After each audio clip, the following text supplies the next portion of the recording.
চাকরি বাতিল নিয়ে তুঙ্গে শাসক বিরোধী চাপানোতর। শুভেন্দু অধিকারীর দাবি, সর্বনাশকারীদেরই সর্বনাশ হয়েছে। রাজ্যকে দোষে মুখ্যমন্ত্রী পদত্যাগ দাবি করেছেন অভিজিৎ গঙ্গোপাধ্যায়।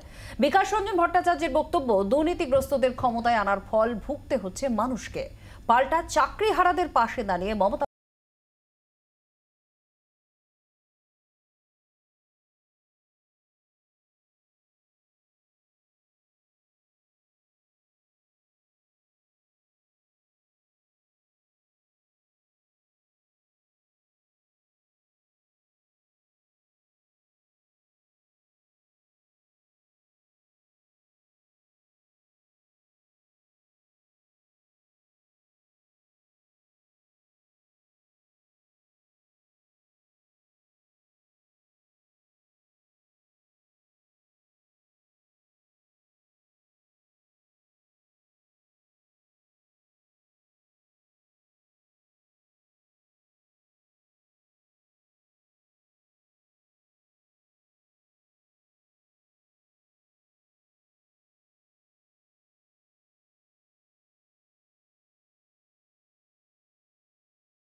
चार हो रहा है, उसको अंजाम देने का काम ममता बनर्जी और उनके लोगों ने किया है, ममता बनर्जी की अगुवाई में।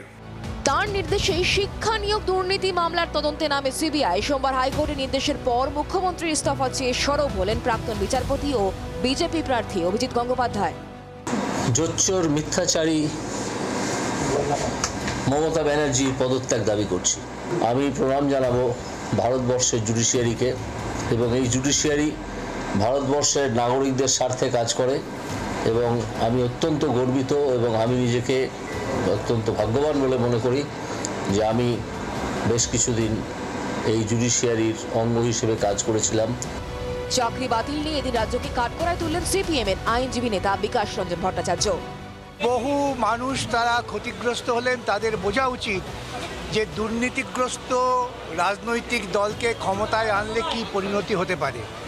আগামী দিনে আরও যে সমস্ত মামলা আছে সেখানে আরও মারাত্মক কেলেঙ্কারি প্রকাশিত হওয়ার সম্ভাবনা আছে।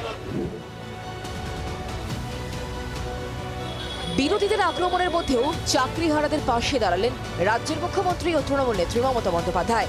এদিন উত্তর দিনাজপুরের চাকুলিয়া সভা থেকে নাম না করে আক্রমণ করলেন বিরোধী দলনেতা শুভেন্দু অধিকারীকেও। বোমা ফাটাবেন, বোমা। কি বোমা? না তো 26,000 টিচারদের চাকরি চলে যাবে। চিন্তা করবেন না, হতাশ হবেন না, কেউ জীবনের ঝুঁকি নেবেন না। আমরা সবাই আপনাদের পাশে আছি এবং যতদূর লড়াই করার আমরা লড়াই করব। সব মিলিয়ে ভোটের মরশুমে চাকরি বাতিলের দায় ঠেলাঠেলিতে তৎপর শাসক বিরোধী সব পক্ষ। ব্যুরো রিপোর্ট, জি 24 ঘন্টা। বাংলার আওয়াজ, বাঙালির আবেগ, জি 24 ঘন্টা।